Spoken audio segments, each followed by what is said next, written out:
Good evening, folks, and welcome to the YouTube Model Builders Hangout presentation. Tonight we have Barry, myself, and Mike, my friend Mike Dedger's MRR Tech show, and we will be presenting the topic of model railroad workbenches. So I hope everybody enjoys tonight. So let me come back to the Hangout here, get rid of my sharing there. Yeah, computer's been acting weird. Repaired. So we have a guest here. We have Andy Crawford and we have Miles Hale with us. We also have Ron. So we're doing pretty good for tonight. So what we're going to do is we're going to talk about what we all have set up for our workbenches here. So I'll start and I'll flip over to my other camera and give you a picture of my workbench. There we go. All right, so here's the workbench that I put together about 3 or 4 years ago. The base of it here, I had like the material to build a 2x4 foot little N scale layout to put in a coffee tabletop, and I never did it. So went and bought a sheet cork, bolted this all together, had an old coffee table I put down underneath and stored my tools on. And then I bought a few of those storage bins I put in the side there to store like paints and stuff, supplies. I got my bin of stuff on the wall there for all my parts, like connectors, wires, LEDs, and stuff. And then the cork board and these racks here all came from Lowe's. All these, so there's plenty of peg holes in there to hang stuff. So I take tools in and out as if I go to an event where I need tools with me. I have a big bag. I carry them all in, and so this thing's constantly changing. But usually, a lot of stuff I have here, you'll see I got, over here I got, let's see, got like over this side, I got my soldering gear over here, my solder clean, iron cleaner, got a pencil sharpener, some projects I'm working on, and I use all these little storage bins that I've picked up a bunch over the years buying like fishing lures at LL Beans. So I use them to store parts that I'm working on, projects and everything. They even had a really nice one, all compartmentalized and everything. So it's good for keeping spare parts and screws and such in. Then I use bigger versions to store all my other parts in. I have some down the floor here that have like LEDs. I buy a lot of LEDs in bulk. Me and Mike order stuff from Evans Design and get pre-wired LEDs and such, and we buy them like hundreds at a time and store them. So, my buddy Mikey, what you got to show us? Dude, I know you would go to me next because, first of all, my is a mess. And second of all, my remote camera's here. So I'm going like, you're complaining about technical difficulties. I like have technical nothing going on. But here we go. Well, if you want to take time to get your act together, I can go to Miles. No, dude. You called on me, dude. You gotta get the full event here.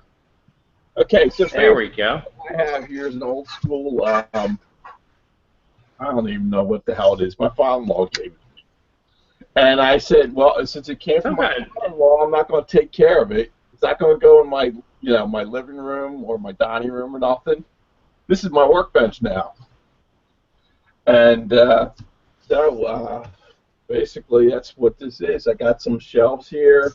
Some electronics right here. I got my couplers over here. I got my little drawers for couplers, and different screws and such go over here. This is my inspiration right here. There's a little section there, all the clutter. So when I'm doing my yards and stuff and my detailing, and I need clutter, I just look at my little clutter section here. You know, put a big vise in the middle of his little cabinet here too. He was over. In fact, actually, my father-in-law was over like when the heck was he over? A couple weeks ago. I didn't bring him down here to show him to his bench.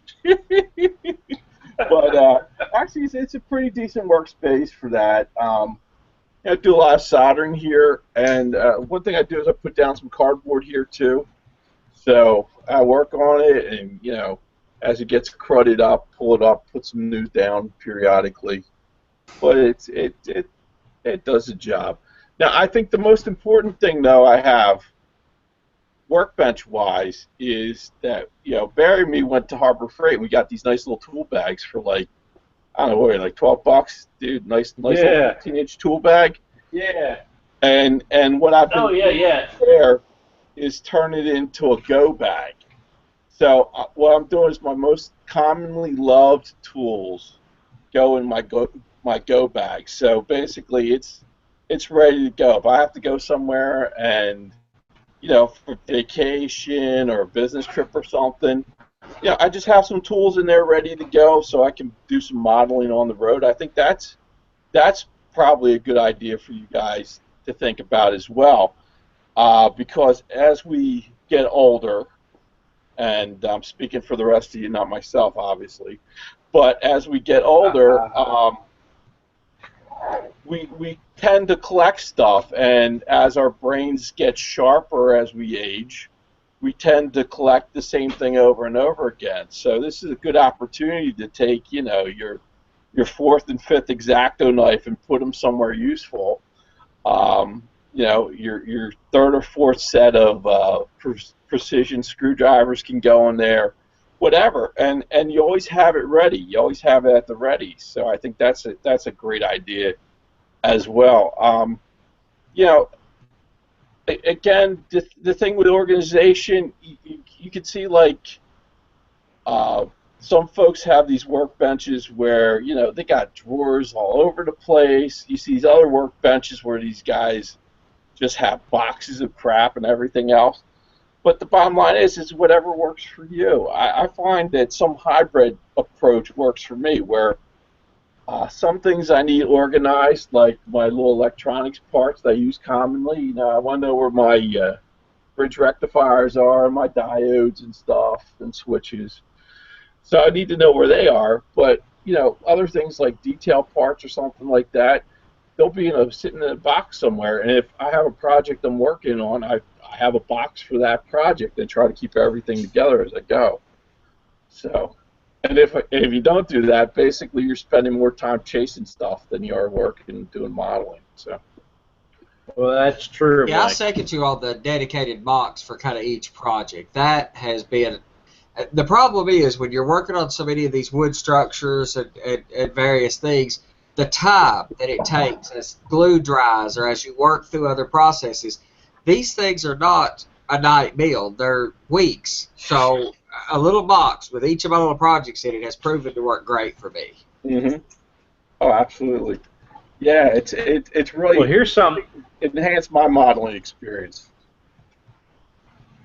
And well, here's something I put together for use with like storing strip wood and stuff. Got these cardboard tubes and just taped them together, covered the bottoms. Well, these were mailing containers, so they had tubes. But then I just put all my strip wood in here. Then under my bench, I have a spot where I store all my flat wood and stuff like that. So this comes in really handy. I mean, I don't have it really organized yet, but then when I buy stuff, I just drop it right in here in the packaging, so I keep all the labels and stuff, and the raw stock that's not packaged, I put over in this one tube. And that way, when I go to build a building, I just grab this, and there's my 2x4s, there's my 2x8s or whatever. And that comes in really handy to have that. And what is that? Shipping tubes? Because this pile of various strip wood is a real pain. What's that? They're shipping tubes, yeah. So you could probably use PVC. Yeah, I got these at somebody had like drawings or maps in them at a train show, and I bought a bunch of them, maps and stuff out, and put them away and taped this together. Said that'd be great for storing stuff, It worked out beautifully. Yeah, I thought about PVC. And then like in the short stuff. What's that, Andy? Yeah, Mike had said You broke up. PVC, and I thought about using PVC as well. It also has the added weight of if you set it in the floor, which would be good for me. It would, that would work pretty well. But whatever, a round tube design is the best thing. And you end up with all these little piles of little short stuff. I'm just going to put that in a box. But so much of this stuff you buy is in 3-foot lengths. And yeah, it's like you have to use. You might want to turn your bandwidth down a little bit, Andy, because you're breaking up pretty good. So yeah. So, I use the 10. We got a quick question. I don't.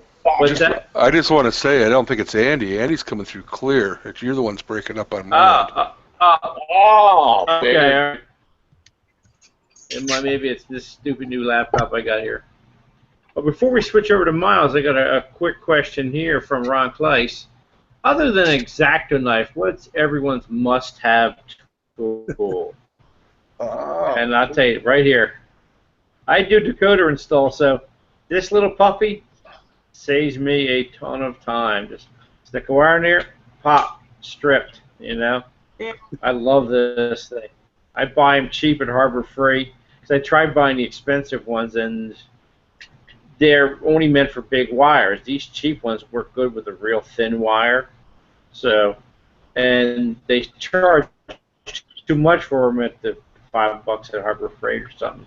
That's like my go-to tool besides the soldering iron on my bench. Miles was holding up a set of calipers, and that's a set of good mics. That's killer, yes. There, he's got a digital one. Yeah. I got one of them too, Miles.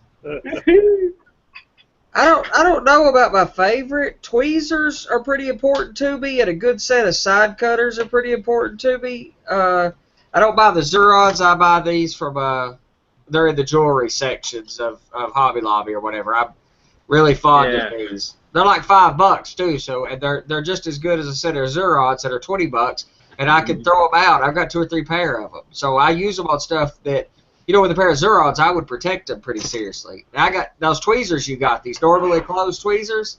Yep. I love these. Nice. Yeah, boy. Yeah, Miles. So what's your favorite tool, Mikey? Too. Sal ammoniac.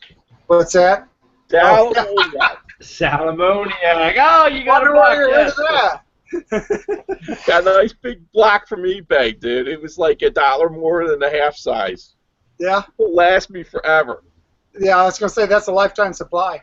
Yeah, I gotta go order me one of them.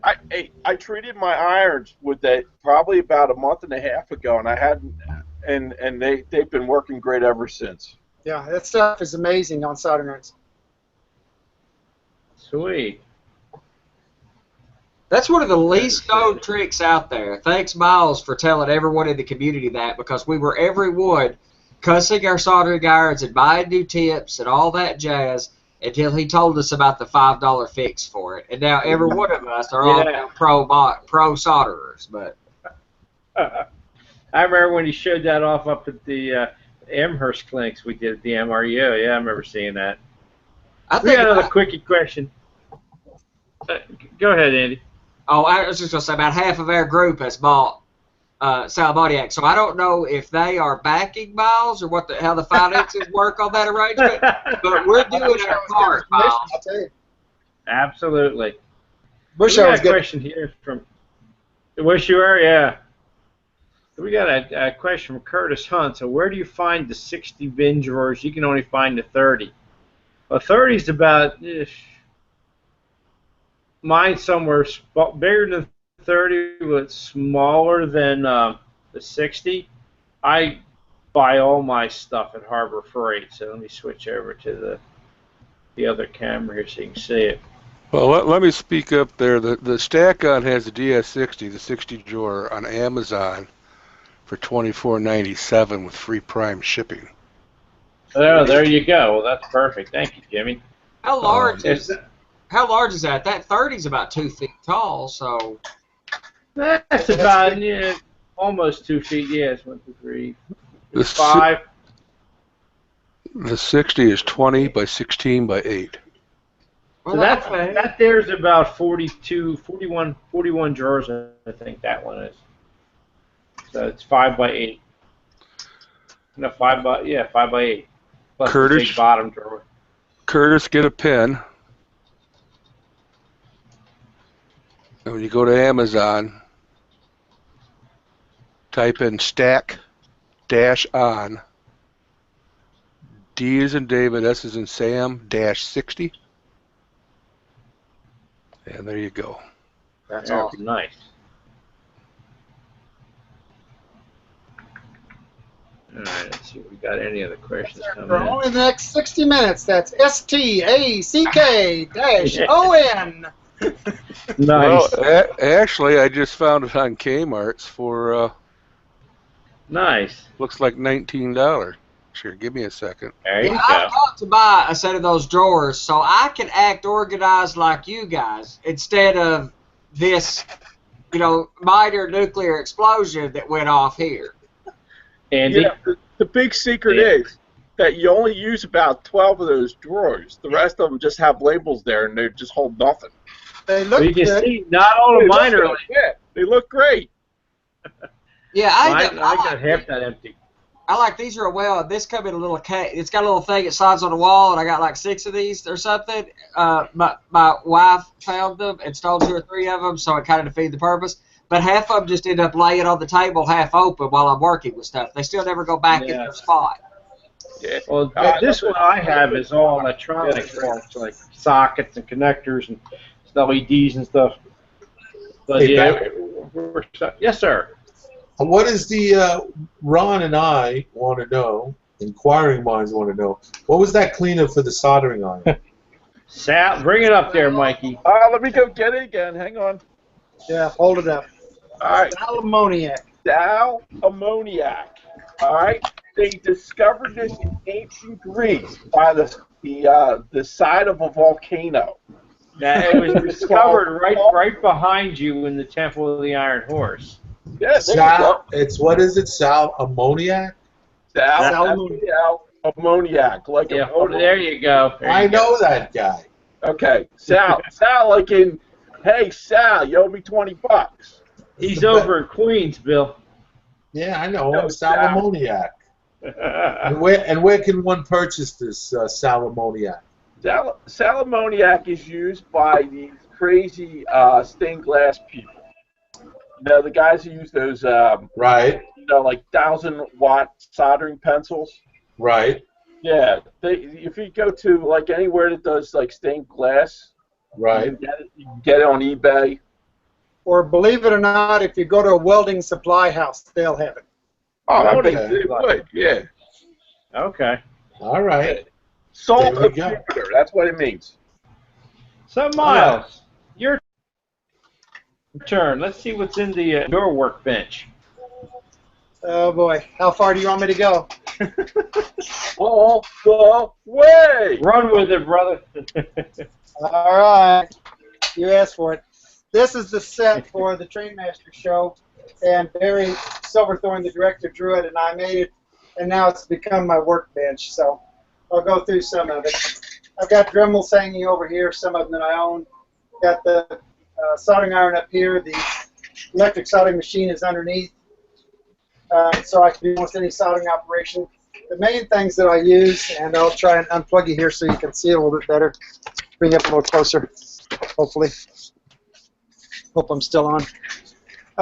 Yep. The main things I use are, there we go, up here and labeled KD, Zactos, Dremels, electronics. These are coupler boxes, and everything else is labeled up here across on the next level, so I can pretty much use that. And then kind of more obscure things up on top. Over on this wall, I have tools hanging and test wires, 1, 2, 3 blocks, soldering torch, the little one. All kinds of my glues are up there on top. That kind of stuff's hanging around. And then over here, my favorite tool in the world, this is a dental rabbit. It's what the dental students use as they learn to be dentists. And the neat thing about it is it turns very, very slow, so you don't burn the plastic. You put almost any kind of a connector in it, whatever. The other thing I do is up on top, I have to be a little compact, so I have all of my clamps on a stick with a screw eye on it, and that hangs from my rafters up there. That's a fantastic idea, Miles. You'll see in a minute I have many of those hanging around here. So we'll go real quick. There's one drawer you bypassed telling us what was in there. It said crayons on it. Yeah, well, that's the one where I keep all the oil pencils and stuff that we talked about using for the. Ah, there you go. Okay. They're technically crayons. Then I'll see if you have muted yourself, Miles. this was my traveling box when I was a professional model maker and worked for some design companies and whatever. You were talking about traveling boxes. This is mine. Down below here I have shoe boxes, and they contain punch sets, markers, Dremels, rotary cutters. I do take all of my rotary cutters pretty much. Get this one open so you can see it. They're all categorized. There you can kind of see. So wow, I have that's a collection. Every cutter that Dremel's got, plus a few others. There are Zona saws in there as well. Pick this up and get you a little closer again. Sorry for the jarring you around. In here I keep all the drills, taps, dies, small stuff, clamps. The clamps are done. Gotta stop jiggling you so much. Everything from big clothespins, small clothespins, all sizes of clamps. You can't have too many clamps. I have some tools in the front down here. Then in here, hammers, all kinds of pliers, nippers, that kind of stuff. Electric tools, clamps, mini wood, screws, nails, whatever, that kind of stuff. Top bench has calipers of all kinds, other measuring instruments, screwdrivers. This is a screwdriver drawer, and it has all kinds of different screwdrivers and whatever in it. Same thing up on top again, files, knives, etc., all up on the top section. And then around the back side I have rulers and that kind of stuff. And Bill was asking, so I'm going to give you the fast tour here. This is my wood rack. This I built years ago. It's a cabinet that opens up, and each drawer has a particular size of wood in it. This drawer happens to be 2x. This is 4x, 6x, 8x. These are special sizes. Flat board, 12x12 in special shape flats, brass shim. Then over here I have a. Go ahead. Did you say you made that, Miles? Yes. Yeah, nice. I couldn't figure out any other way to store the wood because it's. You're right. Yeah. Swing you back around here. Sorry. There's so much wood, and I have to keep it categorized so I can tell what I'm working with. So this is 2x2, 2x4, 2x6, 2x8, 2x10, 2x12, all in the 2x drawer. Is that nice. 3 foot? Is that 3 foot deep? So it's got the deep drawers for the length of the material we buy, or whatever, however long these things are. Yeah, it's about 26 deep. The pieces are normally 24. Yeah, 24. Okay. So this cabinet is about 26. That's awesome. That is. And then, awesome. Then over here I have an old discarded from a hobby shop that went out of business evergreen styrene rack. Throw all my evergreen styrene in there. If we go to the other side of that, I keep oddball woods in here and oddball plastics. And down below that, I have a Plastistrut reject rack, again from the hobby store. And then if we turn over here, I have this bench, obviously a little heavier duty. I've got a bending brake on here. This is where I keep all my drilling supplies. And the small drill, I've got a vise on the far end of that. This like workbench has tool junkie. Dude, he's too Yeah, well, I organized. started. Most people are model railroaders. I'm a tool guy. Yes, you So this are. is all. This bench is all casting supplies. This bench is the metal lathe. I have a press back here and a metal brake on the back side, and I built the metal brake. Can pull that out and show you maybe. I'm proud of that. Oh, crash boom. This guy actually bends metal. It's a full bending brake. And Wow. inside the door here, behind the hockey stick, we go in and put some light on here. This is the paint booth. I built this section, which is 4x4x4, because I want to be able to do O-scale models. The vent is baffled. It goes up and down 3 times before it goes out, so I get rid of all of my particulates or whatever. The filters can be changed out. I've got new ones in it now because I've put the new laser cutter in here, and it's taking up the paint booth. But just to give you a fast, quick turnaround here. It's awfully cramped in here, but I've got shelves and shelves of Krylon on 2 walls. I keep all my bamboo, that kind of stuff on one side. Over here I have paint handles, all kinds of things hanging up, and more Krylon cans. And then down below, I don't know if you'll be able to see this in the dark, I built this cabinet, and it has every color in 3 drawers in multiples and numbered in order, so I can tell what of that. And then if you come out and turn the corner again, we have another workbench. This bench is what I have lately determined. Oh, that didn't turn on. There we go. I determined this is my imagination center. I keep the computer here. It runs both the laser and the Cricut and the 3D printer. And you can see here I've taken these down because the plumber was in here.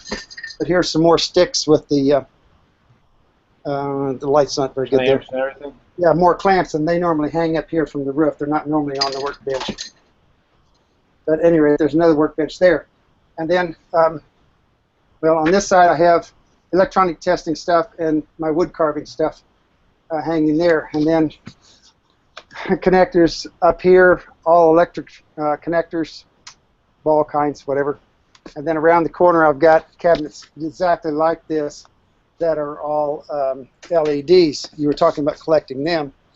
And then the pièce de résistance, the best thing I ever did, John Lawrence designed years ago a wooden cabinet, and I built this with birch ply. And inside here, get my broom out of the way, inside here we have project storage. Wow. So in the top section here we have 2 shelves, but the big thing is down below. If I can tip it down enough for you to see, yeah, you're seeing it. Each one of these drawers contains a project, and they are labeled. We have regular file cabinet labels on the front of them, so I can keep track of projects. I used to do this when I had all the guys in Louisville coming over, because you'll see this is Ed Atkins, Eric Wagner. All the guys from Louisville had their own drawers, and they had their own projects in there. But we're not done yet. Stay tuned. Those that send in their money right now in the next 60 minutes will get a bonus offer. On each end is another cabinet that opens up, and it has all of the detail parts in it. You were talking about the 60-door cabinets. So I was being real quiet about that. But spin you around on the other end here. If we go to the other end of the cabinet, again, this end of the cabinet opens up, and more 60-door cabinets. Good Google Mooga.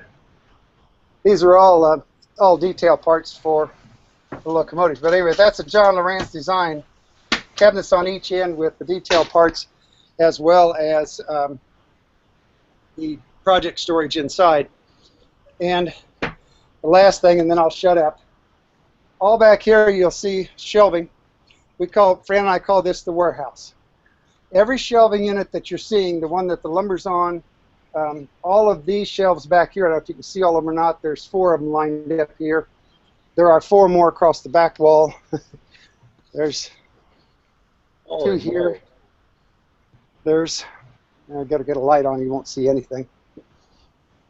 I probably have 25 of these cabinets or these shelving units. They are all on rollers. Every one of them moves. Everything in here has to move. Same thing back through here. I've got another 6 of them, all warehouse back here. And in the shelves, obviously here you can tell, this is Fran's area because she takes care of our clinic supplies. So this is all mostly wooden and scenic supplies here. These are things that I need to sell for that whole rack that we're not going to use. and it goes on. But Barry Silverthorne came in for Train Masters, and he filmed the show here that he hasn't aired, thank goodness. But it was on Hoarders, and you can take a wild guess as to who was going to be the star of the show. Yeah, unreal. Hey, Miles, this is Jim in Michigan. Yeah. Would you adopt me?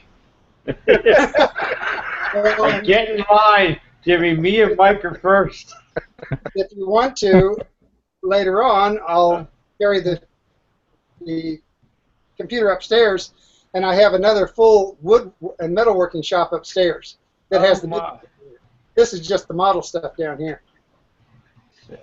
I travel a lot for work, or not a lot, but I travel some for work, and I always go check out hobby shops. I've seen them in Seattle, Colorado, New Hampshire, Atlanta, Florida, all over. I haven't seen a hobby shop in 30 years that was as well equipped. That sells this stuff for a living. You have more than and I'm counting Caboose Hobbies in Denver. The number of tools they have. Andy, please don't say that to Fran when you meet her, okay? Oh no, not at all. No, she knows it. And we are trying to reduce stock. My problem is that as we built layouts over the years, I collected G scale and Z scale and N scale and TT and HO and HON 30 and I've got every scale in the world down here, and obviously I'm not going to use this stuff, so we need to get rid of a lot of this. This is a lot of stock from the times when we were building the railroads. It is. Well, I'm impressed. I've got half as much as what I used to have. Hey, if everybody takes a note in the Q&A, Johnny put in a link on eBay to Salmoniac. So Good. Make sure you take a look in there. It'll be in the video, so. Oh my goodness. You have impressed me before, Miles, but this is just way beyond. Just checking all the questions here. Oh my goodness. Everybody is like just jealous as all the devil, Miles. Well, you have to remember that, and I'm not unhappy with my situation, but I have no kids. I have no grandkids, obviously. You have to have kids before you have grandkids. This is all I do. So I live in a kind of a different world than most of you who have children and have had to put kids through college and everything else. My money's gone into tools, and and I'm happy with what I have. I'm having a good time. Well, what I've started collecting is a lot of these rolling storage bins. Let me see if I can show you from mine. I got like 4 of them now. Everything you saw just a few minutes ago is on rollers. Every workbench is on rollers. Every toolbox, every shelf, there's nothing that isn't on rollers. Yeah, see behind me here? Yeah, I have like 3 of the big ones like that with project components and all kinds of stuff. Then to the left of my workbench, I put a small one there, and that's where like some of my supplies are. And then on top of that, I put a piece of plywood, and I store like a lot of my paints and stuff there. But yeah, they're handy as devil. And the big ones, what I did is put a plywood base on them and bought better casters because the wheels would just break off. Some of them I'm storing American Flyer locomotives in there, a little bit too heavy for them. Yeah, every one of these units has a sheet of 1/2-inch plywood and 4 good casters under it. But you've got to be able to move this stuff. Yeah, absolutely. If you pack yourself in this tight, you better be able to move it fairly easily. Yeah, so I'm kind of tight here. If I spin around, I'm in the middle of the big opening of my layout, and it's not that big actually. I'm moving a bunch of stuff around right now because I'm working on my house, so things have ended up in here that don't belong in here. So eventually, I'm cleaning the garage out probably next week, and then a lot of this stuff goes out there. And then I'll be able to get back in here because this workbench didn't look this pretty about an hour and a half ago. I couldn't even see the workbench, so this was good. It made me clean my bench. So maybe we should do this more often then, so we have cleaner workbenches. We should. You're absolutely right. Well, Miles, he doesn't need to. Miles could do. We could do like a QVC thing where we could sell off his crap on the show. There you go. You weren't on the hangout I was on an hour ago with Tony, and he said, "Hey, there's a hangout tonight." And suddenly it dawned on me, "Oh yeah, I'm supposed to be on that." I ran down there and tried to catch him. Well, this is something we got that's going to be coming up later this year. Mike and I will be doing. This is a mini Arduino. I think at the end of the year we're going to have a clinic, style tech show on these. Coming up soon, we're going to be talking about the pickaxe. I got to go get my programmer together and show off some of the stuff we learned about the pickaxe and everything. But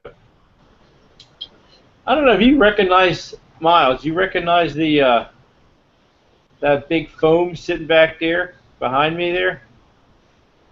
That's the module from the master, not the masters, but the bachelor program for the MRU. Yeah. Mm-hmm. Cool. It's the process of getting rebuilt as a demonstration module. So good.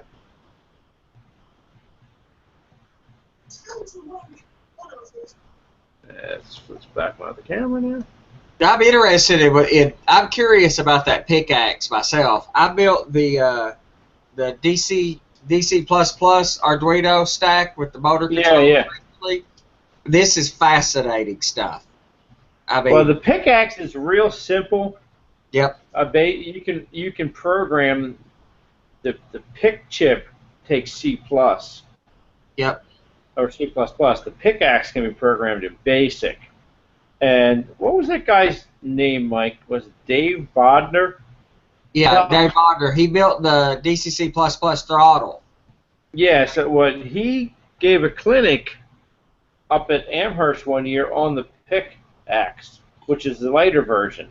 And he has a lot of code and stuff. So, like, if you need to do, like, animation, like lights and stuff like that, the pickaxes are dirt cheap, and they work really well for that. Like, if you want to do flashers or whatever, like, he even did a program that I haven't downloaded, but I got to get it, is do a lighthouse beacon.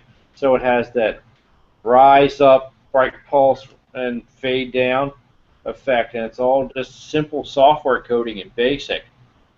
And so for a lot of that stuff, like grade crossing stuff, I'm probably going to use pickaxe, and even for my modeling, non-railroad modeling. I mean, these companies that sell lighting kits for plastic models, they rob you blind for the electronics. You better believe it, with their $5 to buy a controller. Right. I mean, the one kit I want to buy for my big Starship Enterprise, the kit is $300.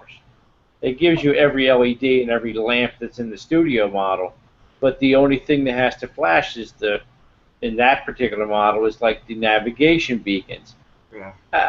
I can buy it if I put $50 worth of LEDs and strip lights in there, and I'm done.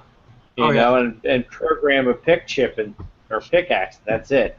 Mm-hmm. So, well, I eventually would like to see if I can do with this what Model Man Mike was doing with his light kit, and try and get something like that working on one of these micro or the mini Arduinos. Yeah. So, well, I just he gets back in. At the NMRA convention, I talked to a guy there for a pretty good time, and he has all these modules. So I originally thought I was going to run numerous light buses through my layout because I wanted lights to come on at various times in my fast clock sequence. So not all bedroom lights in every house came on at the same time, not all living room lights, but I wanted some progression. But with the modular guys, they couldn't run all that wire through there, of course. So all he's doing is feeding powered Arduinos, and he bought the Nanos, like what you're talking about, the little bitty Arduinos, and he put one in every building, and they're $3. So put one in the base of every building, and build its own light sequence, and you can turn it on and off with DCC because there's a source script for Arduino that makes it an accessory decoder, so you can give it an accessory address, so you can turn it on and off by fast clock. But just put an Arduino in every building. They're $3.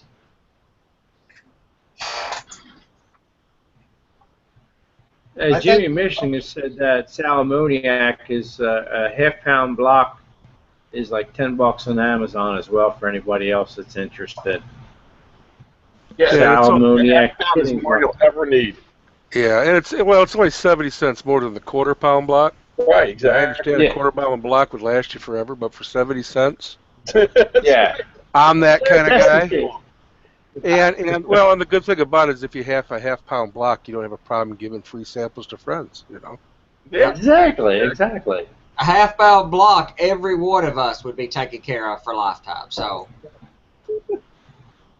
Yeah, we should say, heat the soldering iron that you have a problem up, get it full hot, take a dot of solder and kind of, by the iron, flip it off of your roll onto the Salamoniac. Put the iron, the dot of solder, and the Salamoniac all together. Get your nose away from it. Don't breathe it, because I don't think it's all that safe. But, roll your soldering iron in and keep it rolling, and you'll see the solder all of a sudden just flow onto the tip and it'll revitalize it. That's pretty. I remember seeing that at the show. That was pretty nice. It's truly amazing, and you only have to treat it like every so often. Yeah. So, Mikey, what do you got? Any projects you got going on the workbench right now? What? It's funny you should ask this too, because Miles got me thinking. Because he talks about all the crazy scales he did, and all the crazy stuff he has, right? And I'm like thinking, all right, when it comes to crazy, Miles, you might have more experience doing crazy stuff, but I do crazier stuff. And this is the craziest thing I've seen. And I got these the other day from Japan because I'm working with the Godzilla, right? So I'm all about the Bandai B trains and all that stuff now, doing a little bit of that. And I came across these. See, you see that right there? Yeah, right. What are they? It's called Hakado. It's called Hakako Tetsu. Hakotetsu. All right. Now the whole idea is N-scale trains for kids. All right. So you have basically they're like blocks, and they have N-scale trucks, and they have the Arnold couplers on them or whatever. And they have a little brick where you can do it. But then they have this one here I have where, let me get out of the box here real quick. All right, so this is kind of like the little base unit right here. So it's like a little block, not much to it. Usually they put little decals on it, to make it look like something. But it does have the wheels.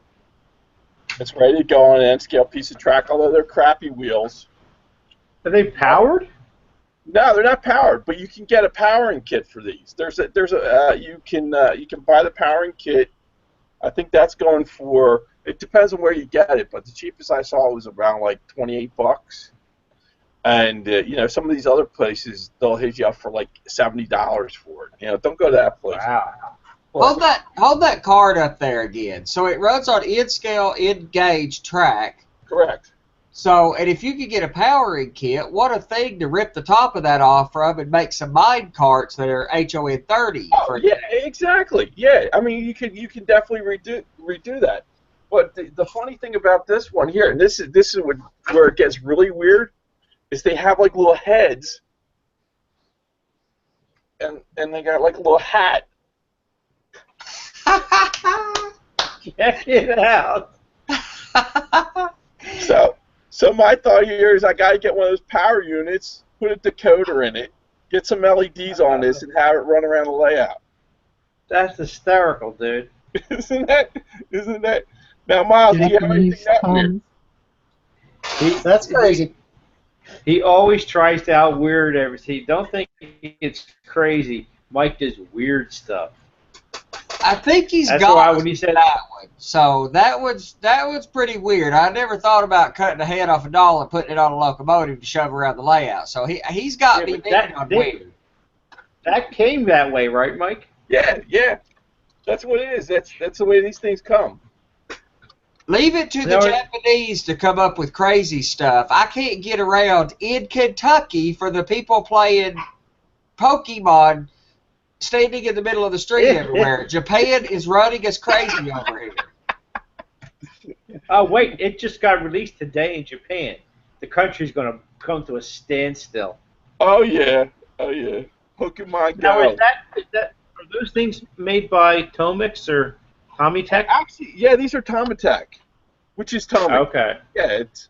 So, with the powered kit, it powers through the rails like N-scale, like everything else, or is it meant to be battery?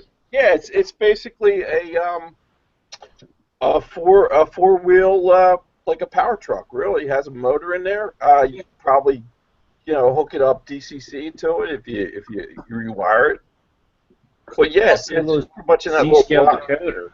See, I can think of all kinds of uses for that, actually, having that very, very small mechanism. No N-scale. I mean, even a little 44-tonner is too big for a mine power cart. And in 1950, they were still using that little narrow-gauge train to haul, out of some of the mines to haul coal out. It'd be perfect for that. Yeah. Or our buddy on here, Dave Limke, who's doing the steel industry, they have to have that little cart that's basically a pusher. It's like a pole car to run under the cranes. Again, that's a perfect use for that. And even a 44-tonner at N-scale is too large for that little motor. Yeah, that would be perfect for that. All you need to do is you gotta look for the power kit. It's called a Haku Tetsu. It's by Tech, and look for it around $30. If you pay more than like $30 or $40 for it, you're going to pay too much. I'm going to look for it. That's interesting. Yeah, in fact, actually on YouTube, which is really interesting as well, some guy built a critter frame around it, and he has it on one of those micro ON30 layouts. It has like a 3-inch radius turn or something, and he has it. Basically, it's ON18 because he built no scale. And that would be phenomenal for those electric, like Andy said, there's electric mine engines, Yeah. Oh, yeah. They're basically batteries in a cab, Yeah, so I was looking around today, too. I saw someone made brass shell kits for that as well, to do, like, electric and gasoline small locomotives in ON30 and ON18. Or actually would be HON30, ON18, for using that mechanism. Wow. And what's it? Mechanism. It's called a Talbix. What's that actually called? I'll look for it. I put it in the chat. It's called Haku Tetsu. Oh, okay. All right. Awesome. Yeah. Yeah. Mike finds all the weird stuff from Japan and China, man. But Japan's got weird down to a science with this little kind of electronic stuff. Well, and there are actually quite a few model railroaders. I was quite surprised. If you listen to some of the other podcasts out there, Model Rail Radio and some of those, there's actually quite a few Japan model railroaders. It's pretty popular over there. Mm-hmm. Yeah, when we were at the Edison, New Jersey Greenberg Train Show one time, we saw a guy that did a really nice HOs, an N-scale layout. No, or was that HO? The Tomix one? Oh, no, that was N. So he had N-scale train layout, but he had one end of it was a city scene, and he had a Tomix bus that was running around the city scene and would come to a certain point, and it would sometimes go around the island. The other time, it would pull in behind the island and go into the building. It was actually pretty slick how it worked. It's very similar to the HO scale Faller car system. Yeah, I actually seen that at the NMRA National. They had that Tomix N-scale cars, and I'm not sure if they didn't run better than the Faller. It could even, especially consider they were N-scale, they really did quite good. And I've actually designed these modules I'm building right now to use the Faller road system at some point. I'm really fascinated with the idea of the layout having more life to it than just the trains moving. That's why I like the idea of putting Arduinos in every building and having some light sequences. Oh, yeah, definitely. Yeah, I want to use that on mine, too, because I have one spot with a city scene, and it's going to be like 2 blocks. So I want to have the cars go around the buildings and come up out the middle, and there's going to be a cross street going to the train station. I could see like a bus pull up and then do a U-turn there and go back. So all kinds of different ideas have, and that will be pretty simple to do with the follower car system. I Yeah, don't know about it. it's actually really cheap once you've bought a car, basically, to run it quite a bit of distance. I've actually built kind of Yeah. tunnels a lot of my layout. The automobiles don't visibly go into a tunnel, but they kind of run along a little bit, and then they disappear behind trees, behind scenery, and run a bit, and then they kind of dip out on the hill back there. I don't want it to look like a slot car track. So I'm just having it kind of come in and out of the scene in a few spots, like a little country road that's mostly paralleling the tracks for about 25 feet. And then I'm going to put loops with little, staging or whatever, because I don't want to run it very often. Just every now and then, have a little log truck scoot along the road. Yeah, exactly. I mean, with the follower car system, you can do there's a lot of variability, and you can even run a traffic light system and have it interlock with a rail grade crossing as well. So it's got a lot of possibilities that you could do with it.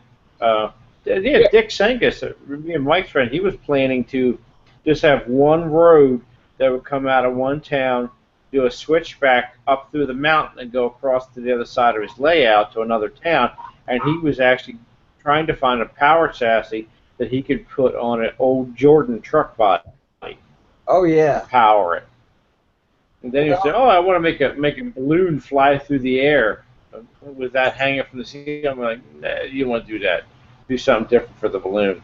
See, the money you get into is in the automation. If you want to automate them with the follower stuff, and you buy their satellite system and all that stuff, you're going to drop some bucks on that.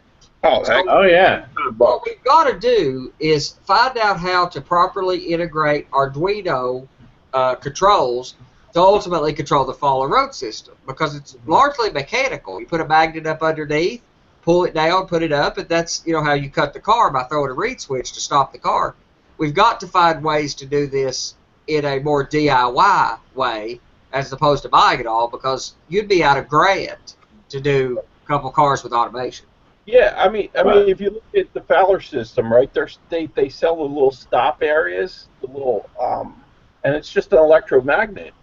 But there's nothing to stop you from taking a magnet, a permanent magnet, put it on the horn of a servo, and have it just pop it up and down. That's what I was saying. Now, how do they get the cars to turn though? Because they have like a turnout. There's a wire in the track, and it has like a little magnetic sensor that follows the wire. Yeah, but if you want to build turnouts effectively, if you want to be able to sometimes have it go into a gas station and stop or whatever, you've got to have what they sell as a piece of wood with a little ring in it, and it has a wire. And if you want it to turn that way, it turns that loop, and the wire goes with it, and then the car goes that way. So it's effectively, it's basically a stub turnout. That's what I would think of it as. Right, a single rail stub turnout. Yep, but all underneath your plaster or whatever, which I've used plaster and now spackle for roads, but Gino and Rob Perry's method of using this foam core for roads might be the way to do it, because you could shove a piece of wire in between the paper and the top of the foam, right in so it'd be close to the surface, and probably build that road system out of foam core probably pretty easy. I got to do some experimentation. Yeah, and you could cut an opening from underneath to mount like the stop sensors and turnouts and everything like that. So that's interesting, yeah. So what kind of projects you got going on right now, Andy, on your bench?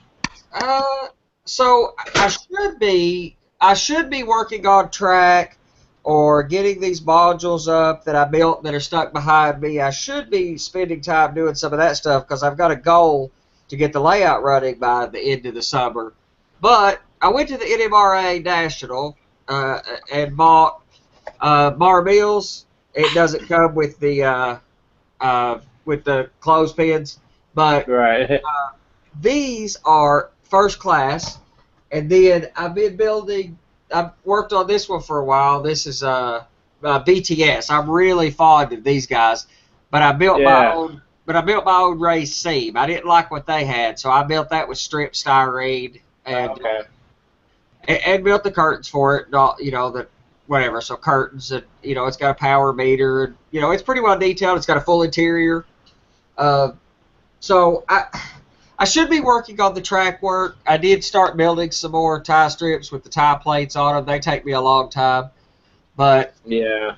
I tend to be kind of I keep a lot of projects going, and I've said many times I do it entirely for entertainment. I've got a day job that has schedules and commitments and deadlines and requirements.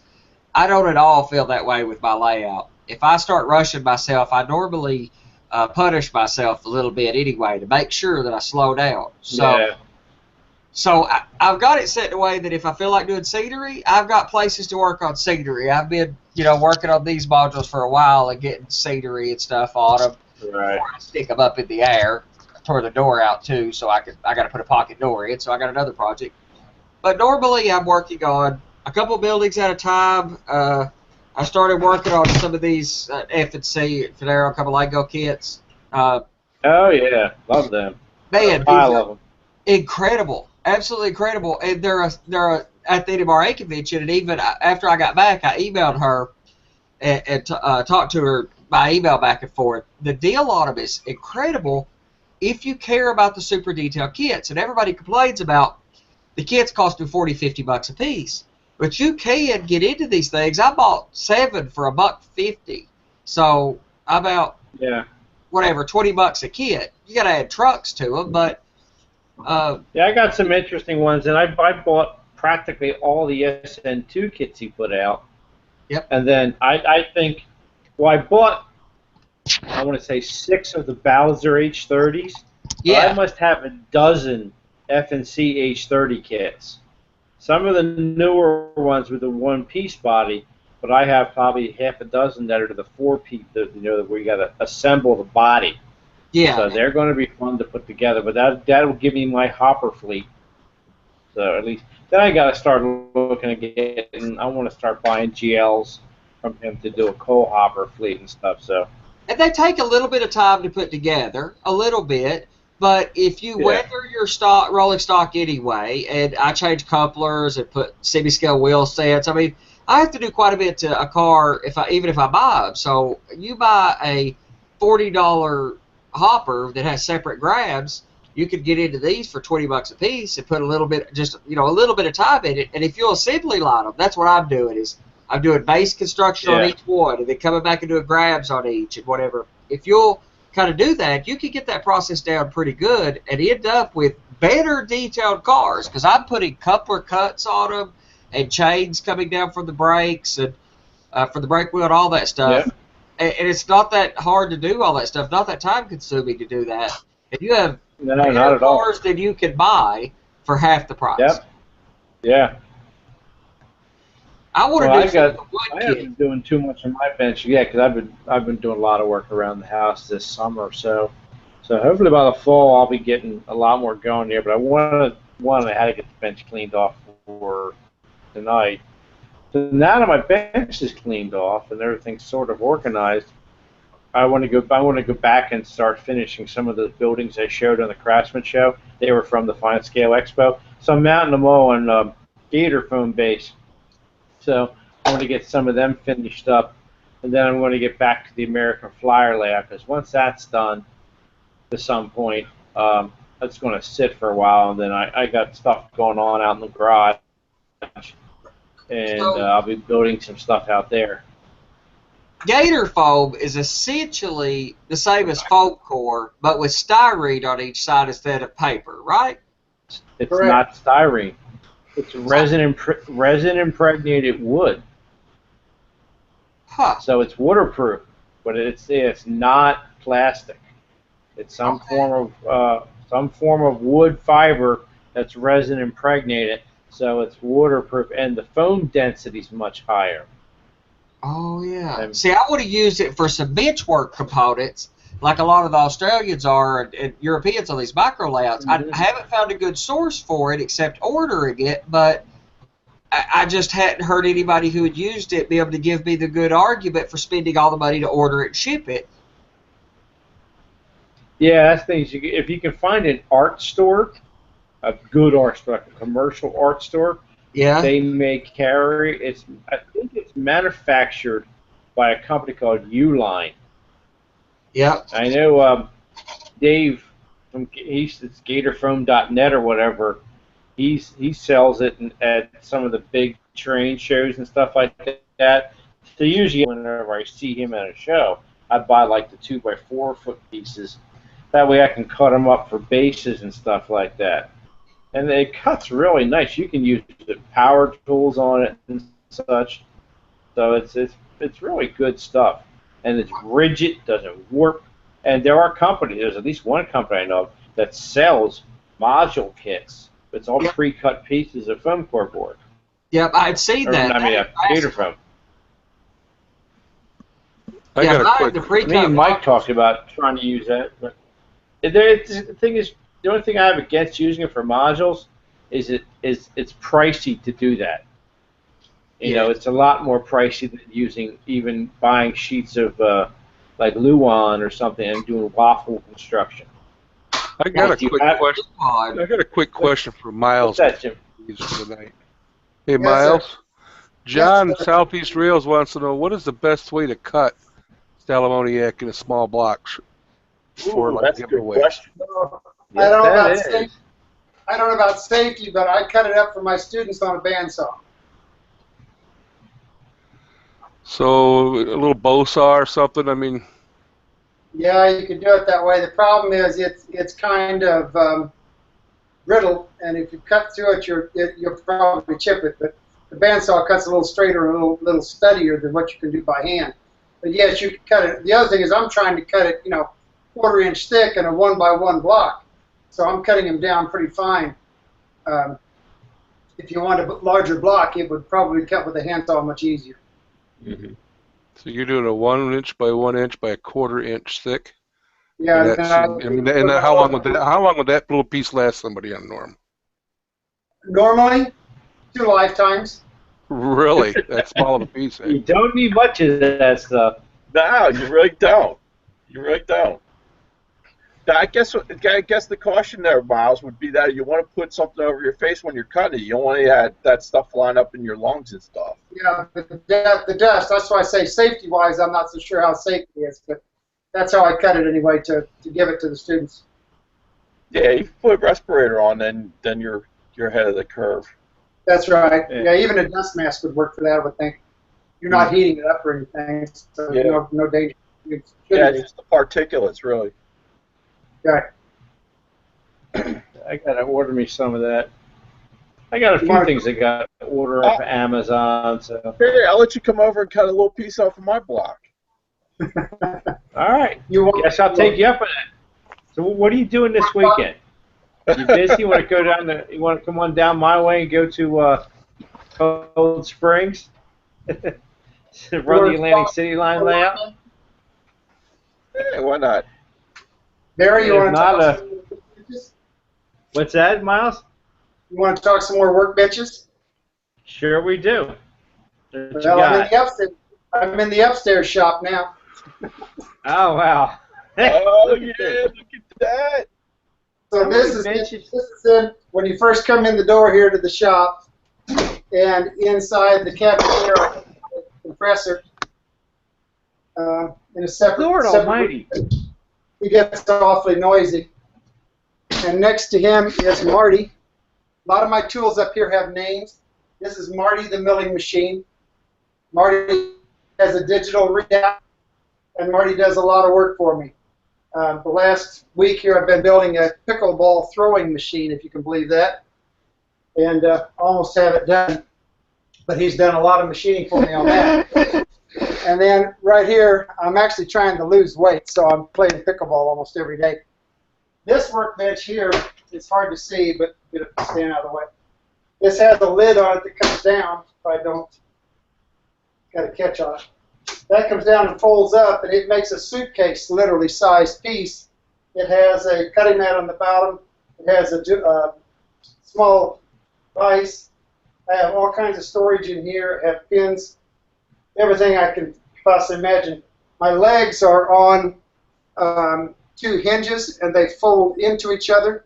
So this whole leg system folds up, and you carry it in 2 hands.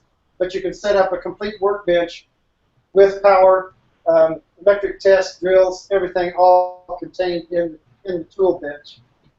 That's my real traveling bench if I'm really going to travel and do some modeling, because it is literally just a suitcase. This is my big main workbench here in the shop.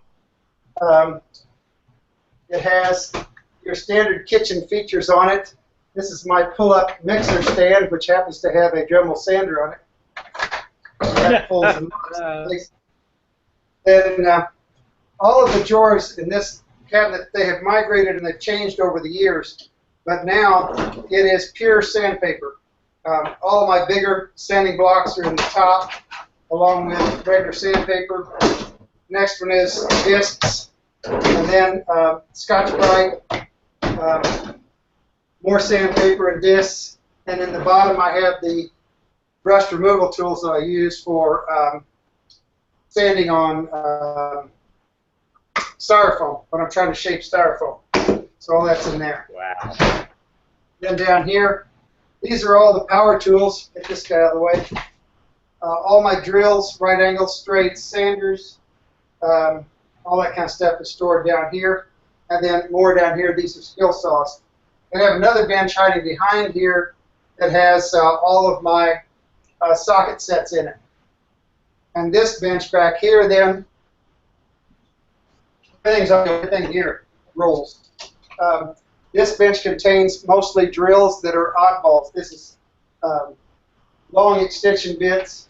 All my numbered bits and everything are in here, and so on and so forth all the way down. I also have 2 more racks that a guy gave me here in town, Phil Stock, and they are now filled with numbered and letter drills. Then I have wood workbenches and whatever in the back corner back there. I don't know if you can see, let's tip this up a little bit. Along the wall here, I have several stacks. On the front side, or actually it's on the side of the cabinets, are the tools. You can see there, and then if I turn you this way, you can see. Then in the cabinet, I have containers. This one happens to be all screws. This one happens to be all nails, and then most of it's done alphabetical, starting with A and working through in the first 3 sections. And then if we walk over here, I have all my drywall screws and fasteners are, move this one out of the way. They do actually roll. These are all machine screws at the top, then wood screws, then specialized fasteners, and bulk stock at the bottom. And of course all the tools hanging on the front. And then I don't know or not, but this is a lot of electric and sanding in here. And the other side, if we rotate this guy, is the brass rack from K&S on top, and the last is storage down here. Then in the corner of the shop here, I'll back up a bunch, let's see if I can get you to see it. That's not doing very well. There we go. I have the wood rack. On the very far wall are the sheet goods, and then 4x4s on the bottom, 2x2s, and then scraps up on top. I'll come over this way to see it a little bit better maybe. Bandsaw's in the way there. But that's storage for all of my wood in here, both full sheets as well as partials. The metal bandsaw, I don't know if you saw it or not, it's down here on the floor. The wood bandsaw is sitting over here. Then I have bench sander and surface sander and refrigerator and surface planer in the corner over there. I have a stomp here for cutting big metal down here. This is my clamp rack. It's on wheels again, and I can put any type of wood screw type clamp down here on this board. I line them up. All my smaller clamps go along the top here, and my big furniture clamps stick down inside. I don't know if you can see it or not, but they're all stuck in there. And then I have clamps on all sides. Then my chop saw. And then every shop must have a room like this. You can guess what it's for. And then current working project, this is my 1.5" live steam engine upside down, and I'm redoing some of the drive on it. You were asking about stuff that's on the workbench. Absolutely. Oh my goodness. But anyway, that's the upstairs workshop where we do larger stuff. I try to keep anything that's going to be dust-oriented or whatever up here and away from the models and the stuff downstairs. And Yeah, I that didn't makes say, sense. John Lawrence's wife's name is Priscilla. And so I have named my big table saw it's sitting over here. It's a 12-inch, 7.5 horse, throws 5 feet to the right of the blade, 3 feet to the left of the blade, cuts almost anything, including body parts, with great ease, as a matter of fact. But the name of that is Priscilla. That's Priscilla the saw. Nice. She pretty much tears anything up that she comes in contact with. Not that John's wife does, but the saw does. Barry, Yes, sir. Saw is check mercy. the cameras. What's that? We'll check which camera, John. Trump. Oh. All right. If you don't want to turn it off, and check him. Yeah, so just put mark as hide from broadcast, but won't go away. Yeah, there's no way to hide. I guess I'd have to kick him out of the hangout. Yeah, there's a couple comments about that. Yeah, so all right. Sorry. That's I all right. tried I'll to turn it. text you. That's all right.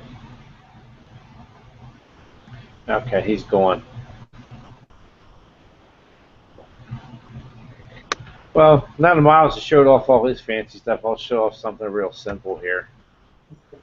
Did a couple of buildings from Clever Models.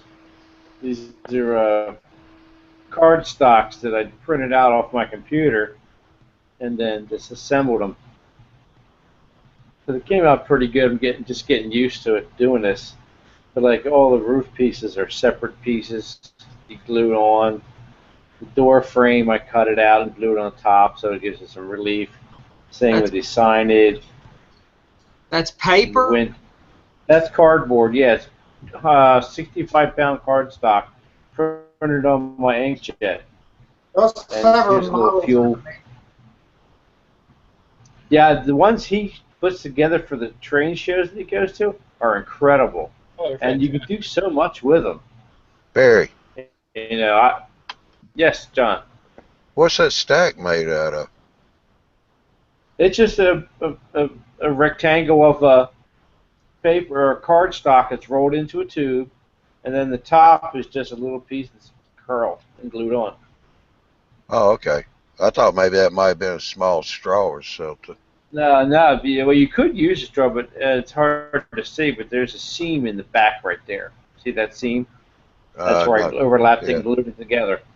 Oh, okay. And then the top is literally just curled over. It's a little rectangular piece that's curled over the top like you would the sheet metal on a real stack. He makes brick chimneys, all kinds of things. He makes beautiful stuff. He really does. It does. Yeah, I have about half his DVDs, and I'm very happy with the stuff. I just got my printer, got a new printer so I could start printing some of it, you know. Because he got a fair amount of nice buildings, and he's got a new DVD out. I'll probably pick up the next time I see him at a show. Because even if I set it up as a placeholder.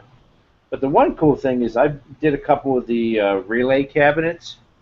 They come as PDF files. I can open them in like Photoshop and change the graphics. So where it had like a Union Pacific logo, I put a POR keystone over it instead and changed the mile marker and all this stuff on it and then printed it out.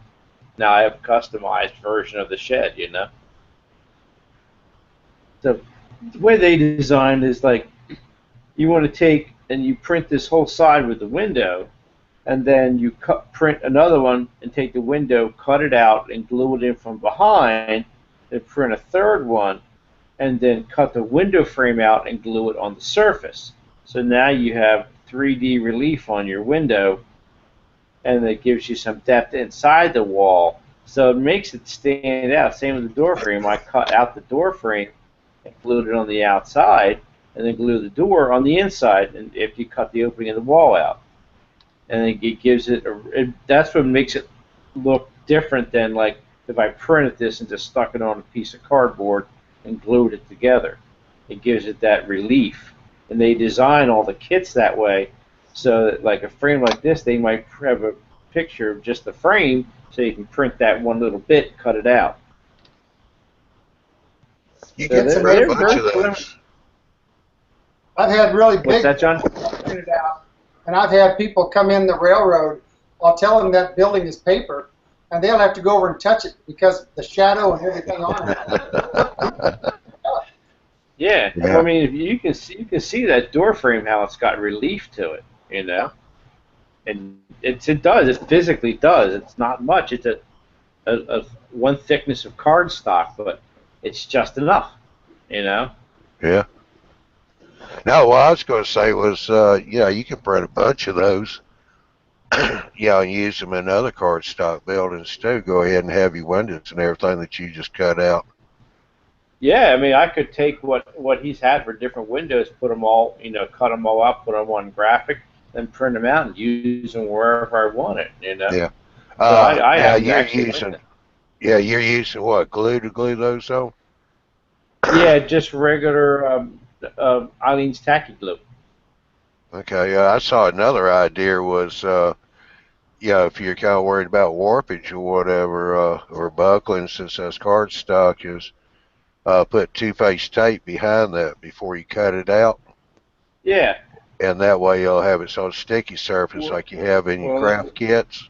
he actually provides you with stiffeners. Mm-hmm. See the base there? That's No, it's out of frame. Yeah. So it's got a base with 4 sides that you bend up, and then the same with the roof.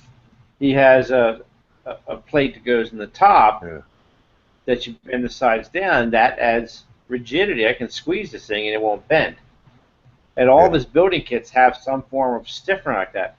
But like, you could take this stuff, print it out on cardstock, and like double face tape it to like a sheet of wood or a sheet of styrene, and make a real sturdy building out of it. Yeah. No, I was talking about your door frame, window frame, stuff like that. You know how the craftsman kits Yeah. have the frames on self-adhesive backing. Oh yeah, you could. That is a good idea, Johnny. That would work. Yeah. Yeah. I never even thought about that, but yeah, I could do all them like that and just double face tape them onto stuff. Yeah. Huh. See, we all learn something new every day. Well, I read in a magazine or somewhere. So I mean, it wasn't my idea. So yeah. But hey, you shared it. You get credit. I reshared. There you go. Well, gentlemen, there's no more questions here tonight, so it's 11:30 now, so we're going to wrap up for the night. It was a pleasure talking to everybody, and I hope everybody enjoyed. Barry, yes, sir. I had one quick question on that building real quick. Sure, Jim. Do you print it? Do you print right on the cardstock, or do you print on paper and then glue it to the cardstock? No, I printed it on 65-pound cardstock. I tried 110, and my old Epson R320 could. Sometimes it would, every now and then it was bulky, but it would print on 110-pound cardstock, which is a good bit more rigid. But most any inkjet printer should be able to print on 65-pound cardstock. You just might have to go into the printer settings, adjust it for like heavy matte paper. Sometimes they have a setting that says like envelope or something, that what it does is it opens the pinch roller slightly, so the paper goes through easier. And you're better off getting a printer that either has a rear feed or a flat feed from the rear, because that way you don't bend it as much. If it has to go in and make a U-turn, the thicker stock has a hard time. That's why I was asking, because yeah, mine has the paper tray. Yeah, below, my so it new doesn't one turn. does. Yeah, my new one does, and I haven't tried it yet with that. It seems like, from what I've been reading, it should do 65. I know it won't do 110, but all the buildings that Clever Designs, they said they're designed to print on 40 to 60-pound paper, cardstock. So you can go right to Michael's and buy, 65-pound cardstock easily. So. Yeah, another thing is, Barry, probably since Jim is like me, my printer won't do that thick stock. I'd probably print it out on paper and use one Yeah, of those you glue could. sticks. Wouldn't you think that would be good to actually glue it on the 60-pound stock? Actually, I wouldn't use a glue stick. You know what I would use? What's that? Photo spray adhesive. Oh, okay, Photo yeah. mouth spray. Yeah. Yeah. Yeah, It's, that That would be a won't lot wet better. the paper. Yeah, okay, it won't No, wet the paper. no. You just spray both sides, let it get tacky. Gently stick them together so they're level, and then just put some weight on, let it dry. Yeah, and Yeah. you could do that. Or like I said, you could print this out on paper, and you could do the same thing and spray mount it to wood, heavy cardstock, foam core board, or styrene. If it's a basic rectangular building and you're not going to show the interior, use foam core for the building frame. Yeah, I like the And idea of using foam core. And that's what I'm doing for some of the back of the city structures I'm working on right now. I'm just putting foam core at the back. Can't see it, who cares? Save that piece yeah, to scratch build something with later. yep, exactly. Yeah, so this actually, some of these for little buildings like this, why spend a lot of money for a tiny little building that's going to sit next to something else that no one's going to notice that much, but it looks decent. So Now, I love that little fuel tank. I'm actually working on a white metal part right now that's a little white. It's on tape, so I can paint it, but little white metal yeah, detail part. And I've yeah, spent way too much time filing this little stupid sucker to try to make it look halfway decent and stuff. And that little picture yeah. of that cardboard fuel tank is going to look better than my 2 hours I put into this thing. Let me tell you what. That whole shack was easier to build than that little dang fuel tank. Because if you look, I mean, you can see the white lines on the end because it didn't, trying to get it to line up right. The base is okay. The base was easy enough to use. But the feet are on the end. These little side rails here are two little pieces with tiny, tiny, tiny tabs you got to glue in there. So it takes a lot of patience. And I've learned a few things for cutting these out because you always want to keep a good sharp X-Acto blades, a lot of them handy. And for things with square corners, use a chisel blade. And I bought a glass cutting board to cut this stuff. Yeah. It's like the relay cabinets, how they have the standing seam metal. Yep. They have the seams as a separate piece. Yeah, that's how that building I showed you a minute ago. It's each of the seams on that are individual strip styrene. That roof had. Well, yeah, this is one printed piece that you have to cut. All this, it's all one piece you cut out and glue over top of the picture of the seams. Wow. And you can't drag them. You have to cut it with a chisel blade, or else you just rip even 110-pound stock. Yep. So yeah, good sharp number 17 chisel blade and a nice sharp number 11. Are you marking the edges of that paper when you glue it together using a Pantone, Yeah, toned marker? yeah. Well, you can color the edges with a Pantone marker or something so that it matches the color of the picture. The problem is if you use one that's too wet, it soaks right into the cardstock. So a lot of times what I do is I just take like a 5mm mechanical pencil and just darken the edge so you can't notice it.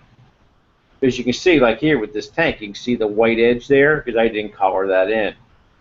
So, but they say to use a Pantone marker or something like that, but I found a fresh one right out of the pack. It tends to wick in and leave a dark spot. So if you match the color, you're okay. But just simply coloring the raw cut edge with like a nice, like a number 2 lead pencil should be fine too, just to hide it. Unless it's really obvious where you would need to match the color, then use a Pantone marker or something on it. So. All right, gentlemen. Well, thank you all for participating tonight. Hope everybody enjoyed themselves. We had a good evening. So I'd like to let me see what's coming up on the next schedule. So, yeah, for our show anyway. Your next one, Barry? Yeah, you have it handy there, Johnny? Yeah. Let's see, you got Gino next, Barry. Your next one's pickaxe. Pickaxe. So yes, so next August the month. 23rd. Yep, next month we'll be introducing the pickaxe modules to everybody. So all you tech guys come along. Cause, tell you what, learning to do some simple programming to do flashing lights and stuff like that save you a ton of money. Learning how to do that stuff. So me and Mike will probably get Andy involved as usual, and we'll show you guys what's going on with it. All right. Well, again, I want to thank everybody for participating this evening. Good show, Barry. Thank you, sir. You know, and then so tonight was the YouTube Model Builders Hangout, the Barry and Mike Model Railroad Tech Show with our guest Andy Crawford and Miles Hale and Mike Dettinger and myself. And don't forget, YouTube Model Builders, your source for free model railroad information.